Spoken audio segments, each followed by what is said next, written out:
अपने पसंदीदा शो के फुल एपिसोड देखने के लिए अभी डाउनलोड करें दंगल प्ले ऐप।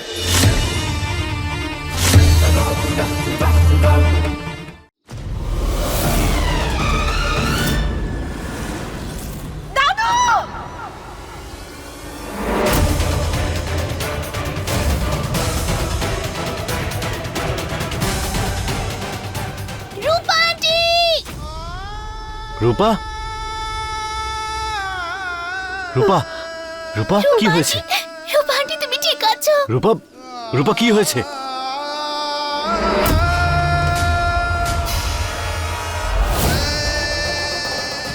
রূপা এই রক্ত কেন বেরোচ্ছে? রূপা আন্টি ঠিক আছো তুমি? রূপা রূপা ভীষণ ভাবে রক্তপাত হচ্ছে, তোমাকে ডক্টরের কাছে নিয়ে যেতে হবে। ওঠো রূপা, রূপা ওঠো। রূপা আন্টি ওঠো। রূপা আন্টি ঠিক আছো? সাবধানে বলুন দাদু, সেই তৃতীয় ব্যক্তি কে যে আমার পরিবারকে শেষ করে দিয়েছে? ওকে আর সবাইকে ক্ষমা করে দাও মা, আমার বৌমাকে ক্ষমা করে দাও।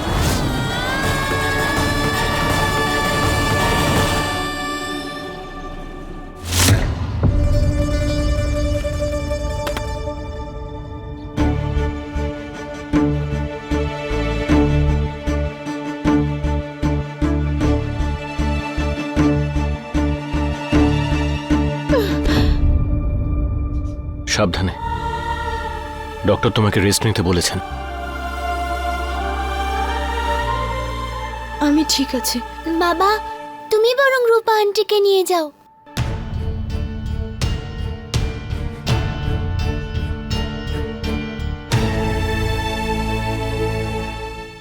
না সোনা, আমি বললাম তো আমি ঠিক আছি।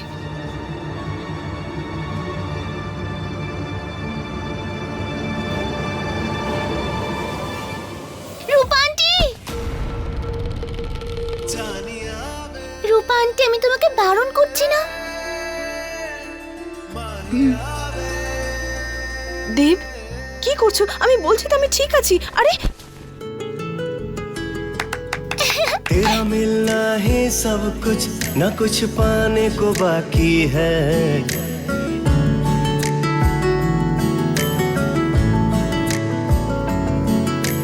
तेरा मिलना है सब कुछ, न कुछ पाने को बाकी है।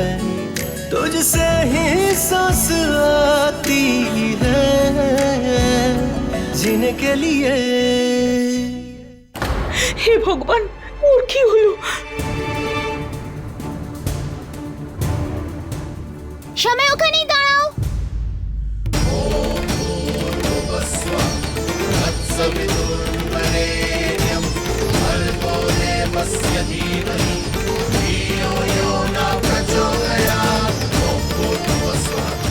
আমি তো খুব খুশি হয়েছি, কারণ আমার নতুন মা রূপা আন্টি হয়েছে। দেখ দেব, বিয়ে যে পরিস্থিতিতেই হোক না কেন, সত্যিটা তো এটাই যে রূপাই এখন এই বাড়ির বৌমা, তাই ওর যোগ্য সম্মান পাওয়া উচিত। নাও, ওকে এবার সম্মান দেখাতে হবে। দেব দেব আমাকে নামিয়ে দাও প্লিজ। আরে না না, কি করছো? কত আঘাত লেগেছে, নিচে নামাতে পারবে না। বাবা, এখন তুই নিয়ম পালন করে নতুন বউকে ভেতরে নিয়ে আয়।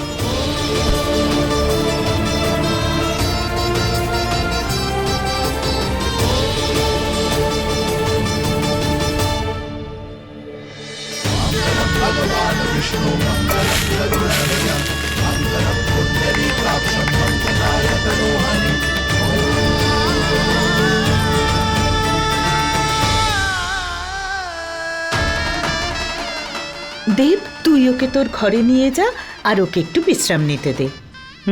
নিজের ঘরে? কেন? কেন নয়, আরে তোরা এখন স্বামী স্ত্রী, এখন থেকে ও তোর ঘরেই থাকবে।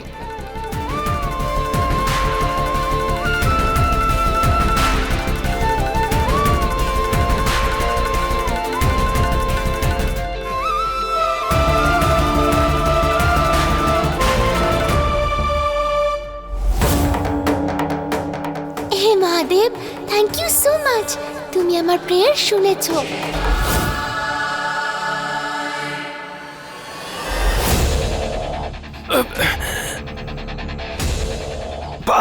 চমকু চমকু চমকু চমকু তুই তুই ঠিক হয়ে যাবি, তোর কিচ্ছু হতে দেবো না আমি। হ্যাঁ রম্ভা আমার ভাই। চমকু আমি জানি, নইলে ওই বুলবুল দেওয়ালের বাইরে বেরোতো কিভাবে। তুই চিন্তা করিস না, তুই ঠিক হয়ে যাবি, তোর কিচ্ছু হতে দেবো না আমি, কিচ্ছু হবে না। কিন্তু দিদি, ওই বুলবুলো তো সাপেরই মেয়ে, হতে পারে ওর মধ্যেই সেই ক্ষমতা আছে, আর ওই খোলসটা ওরই ছিল। সব ঠিক আছে, ঠিক আছে, হ্যাঁ সব ঠিক হয়ে যাবে। প্রথমে আমরা তোকে সুস্থ করব। আমি রূপা, তুই ঠিক হয়ে যাবি, হ্যাঁ তোর কিচ্ছু হবে না। বেচারা মরণকালেও রূপা রূপা করে যাচ্ছে, এমন ভালোবেসে কি হবে দিদি?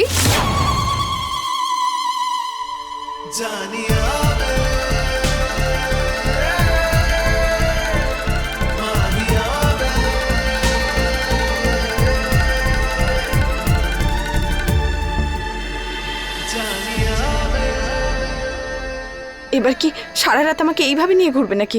নামিয়ে দাও আমাকে, ছাড়ো।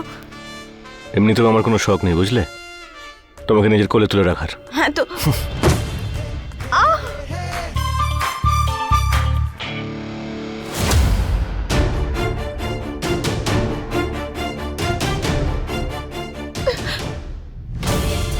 নামিয়ে দিতে বলেছিলাম, ফেলে দিতে নয়।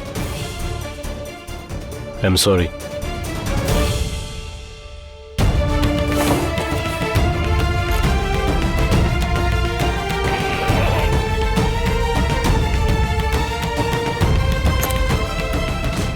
নিজেই আঘাত দাও আর নিজেই মলম লাগাও, আমার দরকার নেই তোমার সাহায্যের, আমি নিজেই লাগিয়ে নেব।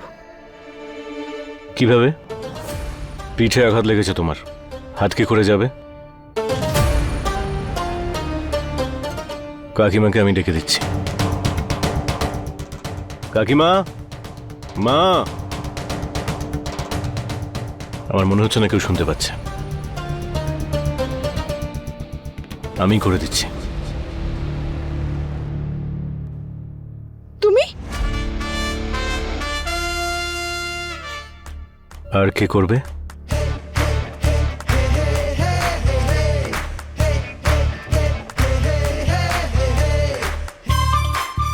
প্রয়োজন তাই।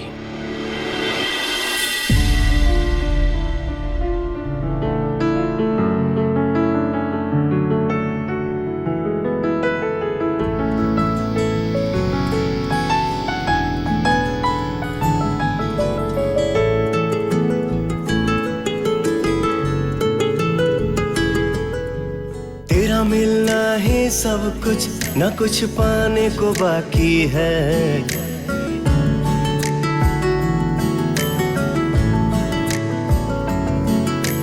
तेरा मिलना ही सब कुछ, न कुछ पाने को बाकी है। तुझसे ही सांस आती है, जीने के लिए तू काफी है। जीने के लिए तू काफी है।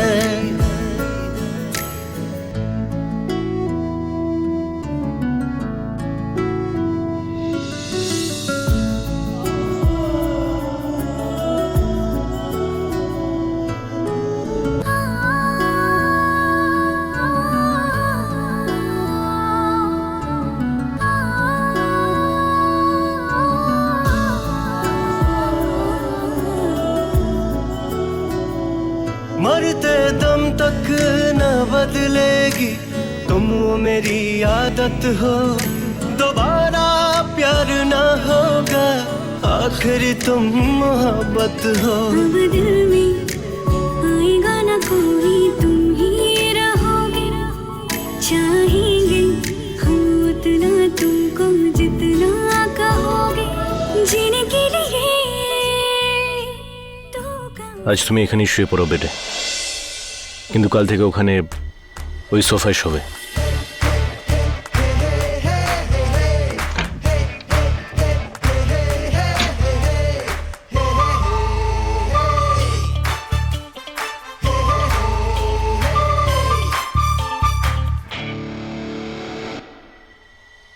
শঙ্কর, আমি জানি শঙ্কর, দেবকে বিয়ে করে আমি তোমার সাথে অন্যায় করেছি, আর এখানে দেবের সাথে আমি ঠিক করিনি। ও রাগ করেছে আমার ওপর, করাও উচিত। ভালোবাসা ছাড়া বিয়ের কোনো অর্থ নেই, কিন্তু আমাকে নিজের প্রতিশোধ নেওয়ার জন্যে এটা করা দরকার ছিল আমার। যদি আমাকে ক্ষমা করে দেয় তো ভালো, কিন্তু প্রতিশোধ তো আমি নিয়েই ছাড়ব। আমি আমার পাপের সাজা পেয়ে গেছি। তোমার স্বামীকে মারবার পাপ আমি করেছি, তোমার দুধের শিশুকে আলাদা করে দেওয়ার পাপ। সবাইকে ক্ষমা করে দাও মা, আমার বৌমাকে ক্ষমা করে দাও। এর অর্থ হলো একজন দোষী নয়, একের চেয়ে অনেক বেশি জন দোষী। যে কোনো উপায় প্রত্যেককে খুঁজে বের করে আমি শেষ করে ছাড়ব।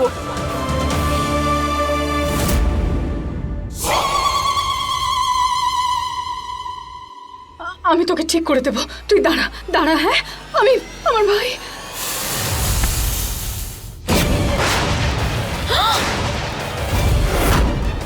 চম্পু, রম্ভা আমার ভাই। চম্পু,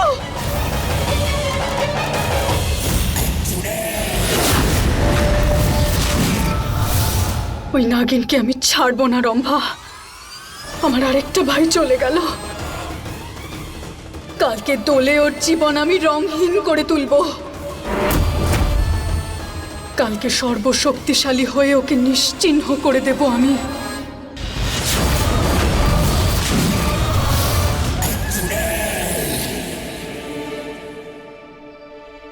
কালকে এক বিশেষ পূর্ণিমা আছে, যেটা 1000 বছর বাদে আসছে। যদি আমার ভক্তিতে শক্তি থাকে তাহলে কাল আমি আমার নাগিনের বাকি শক্তিও পেয়ে যাব। আর তারপর আমার প্রত্যেকটা শত্রুকে খুঁজে বের করে তাদের আমি শাস্তি দেব।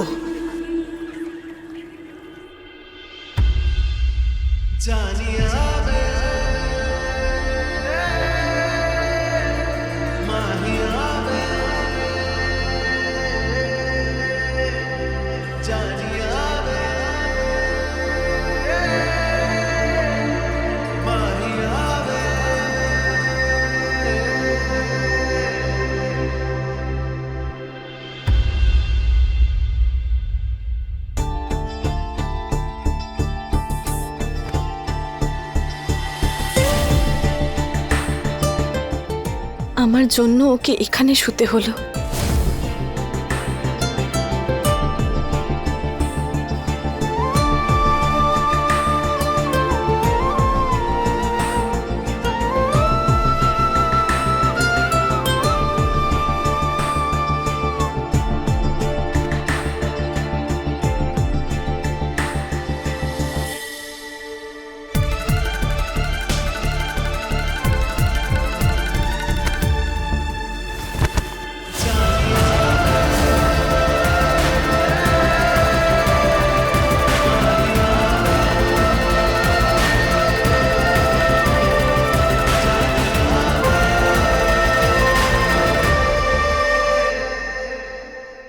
এখানে কি করছো তুমি? আঘাত লেগেছে তোমার, রেস্ট নেওয়ার জন্য বলেছেন ডক্টর। যদি কিছু দরকার থাকতো আমাকে বলতে পারতে। তুমি পড়ে যাচ্ছিলে বলে আমি তুলতে এসেছিলাম। হ্যাঁ, পড়ে তো এমনিতেও গেছি আমি। হ্যাঁ, বুঝতে পেরেছো যখন উঠে পড়ো না আমার ওপর থেকে। ওঠো।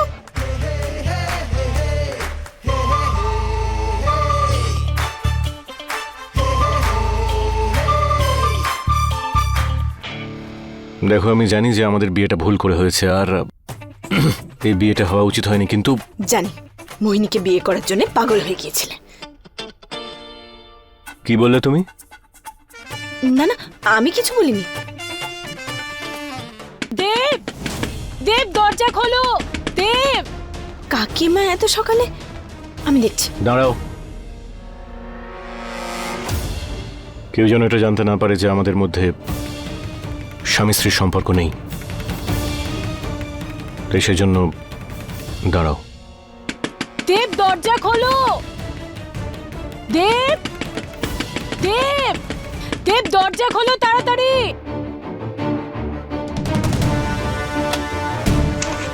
দেব, দেব, ওই কি হয়েছে? ওই বাবা।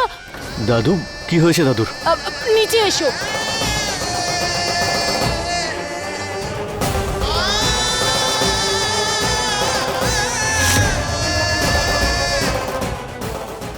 হে মহাদেব, ও যদি জানতে পেরে যায় যে শম্ভুর দাদুকে মেরেছে, তাহলে আমার সত্যিটাও না প্রকাশ হয়ে যায় যে আমি একজন নাগিন। না, এটা কিছুতেই হতে পারে না।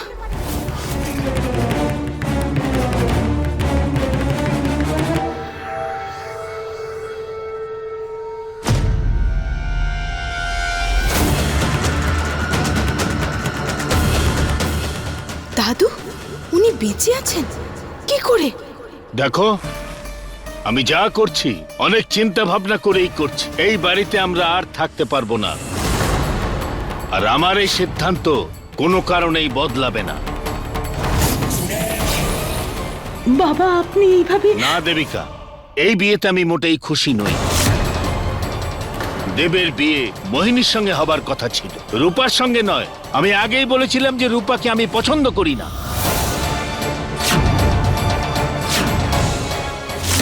এটা কি করে সম্ভব হলো? আমি নিজে ওই খাদে ওনাকে, উনি কি করে বেঁচে উঠলেন?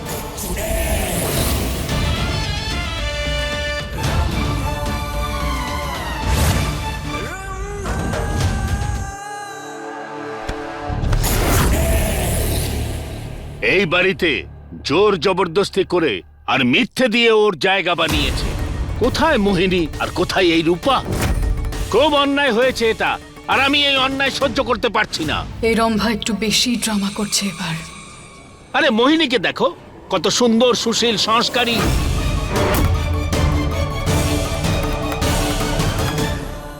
যখন রূপা হয়ে আমাদের বাড়িতে এলে, তখন আমি তোমার সত্যটা দেখতে পেলাম।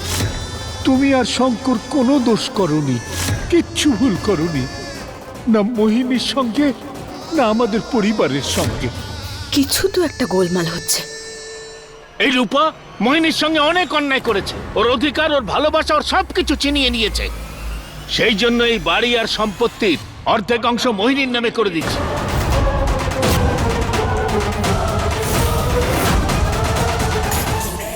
বাবা, তুমি কি আদৌ জানো তুমি কি বলছো?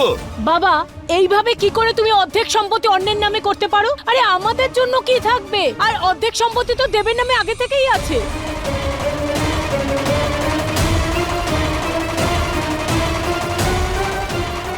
দেখো, তুমি এই বাড়ির ছোট বউ, সেই জন্য এর মধ্যে তুমি কথা বলো না। যখন তোমার পরামর্শ দরকার হবে জিজ্ঞেস করবো। বাবা, এগুলো ঠিক হচ্ছে না। তুমি এইরকম ভাবে সম্পত্তি অন্য কারোর নামে। ব্যাস, আর কেউ কোনো কথা বলবে না। আমি যা বললাম সেটাই হবে। আমি তীর্থযাত্রায় বেরিয়ে পড়ছি। এই বাড়িতে নিঃশ্বাস নেওয়া আমার পক্ষে কঠিন। দাদু, তুমি এভাবে কেন বলছো? কেন যাবে তুমি? আমি জানি যে এরকমটা হওয়া উচিত হয়নি, কিন্তু যখন হয়ে গেছে। হ্যাঁ বাবা, যাবেন না। বাবা আজ হোলিকা দহন আর কাল দোল উৎসবের দিনে বাড়ি ছেড়ে যাবেন না বাবা। রামলাল, আমার মালপত্র বাইরে নিয়ে যাও।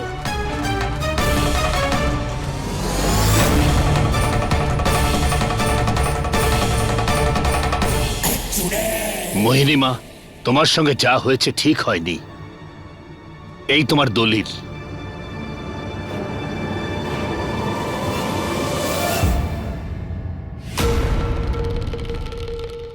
আরে দিদি, পুরো সম্পত্তি তোমার নামে হতে পারতো, তাহলে অর্ধেক কেন চাইলে? কারণ অর্ধেক সম্পত্তি তো আমার দেবের, সেই জন্য। যাও, বেরো।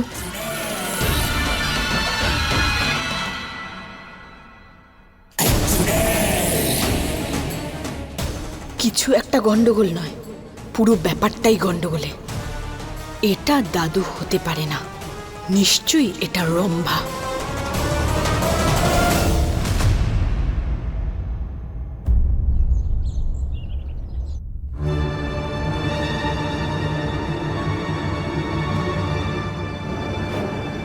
এই রম্ভা কেন দাদুর রূপটা নিয়েছে? কি উদ্দেশ্য থাকতে পারে ওর? দাদু এটা আমাকে বলেছিলেন যে আমার পরিবারের ক্ষতি করার পিছনে আরো অনেক লোক আছে। কারা হতে পারে সেই লোকেরা? কারা তারা?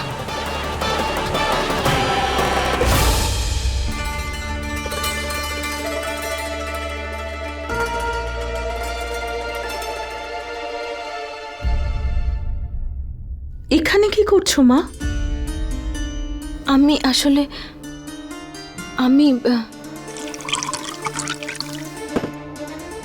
জল নিতে এসেছিলাম, তোমার কোনো দোষ নেই।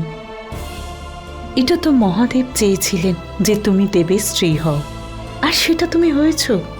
হ্যাঁ, বাবা একটু রেগে গেছেন বটে, কিন্তু যখনই ওনার রাগ কমে যাবে উনি বাড়ি ফিরে আসবেন, তুমি চিন্তা করো না।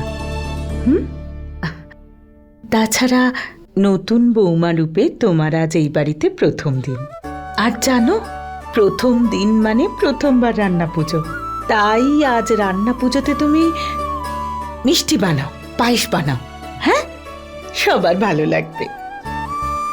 হ্যাঁ, প্রথমে কিছু একটা মিষ্টি বানিয়েই শুরু করতে হয়। তুমি এখন দেবের স্ত্রী।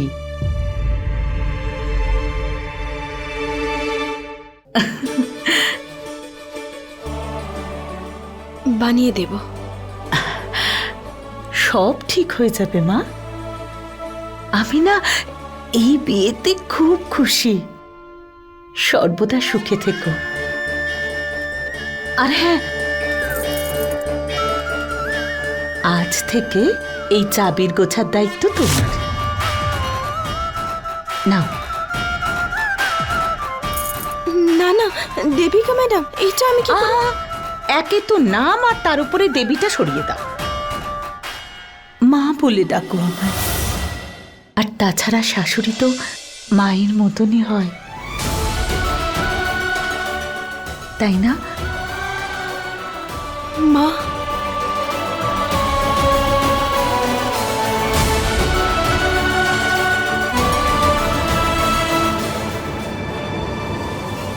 যে পরিবারের বিরুদ্ধে প্রতিশোধ নিতে এসেছি, সেই পরিবারের দায়িত্ব আমি কি করে নেব? হে মহাদেব, এ কি দ্বিধায় ফেললে আমায়।